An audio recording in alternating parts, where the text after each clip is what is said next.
Every morning at 7:45, Amina sets the table for two plates, two cups, two napkins. Even though it's been 3 years since her husband passed away, she still lays everything out the same.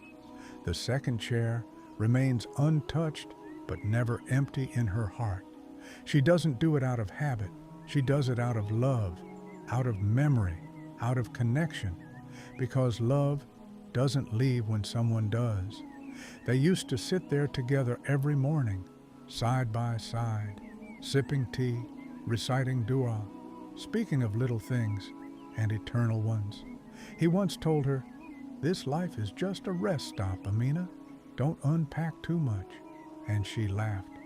I unpacked my whole heart here. Then one morning, he was gone. No long goodbye, no warning, just a knock on the door, a phone call, silence, and the empty chair. The days that followed were quiet, too quiet. Grief doesn't scream, it whispers, in the things that don't happen anymore. The door that doesn't open, the voice that isn't heard, the assalamu alaikum that never comes back. People told her to move on, remove the chair, start fresh. But healing isn't linear. Grief doesn't obey timelines. Some days she cried into her tea. Other days she smiled at the sunbeam resting on the chair, because in her heart he was never far. One afternoon, Layla, a newly married sister from the masjid, came to visit. She was nervous, curious. She had heard that Amina had wisdom. They sat together, quietly, until Layla asked, "Do you ever stop missing someone?"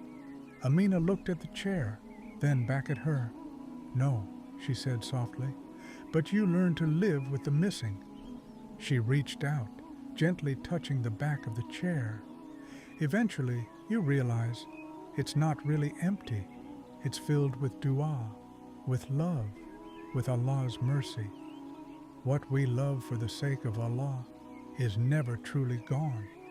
There's a kind of peace that comes not from forgetting, but from trusting, from knowing that Allah's plans are always better than our expectations. That separation in this life is only temporary. For the hearts that believe, every goodbye is a pause before the most beautiful reunion. Inna lillahi wa inna ilayhi raji'un. Indeed, we belong to Allah, and to Him we shall return. 156. That evening, Amina sat by the window.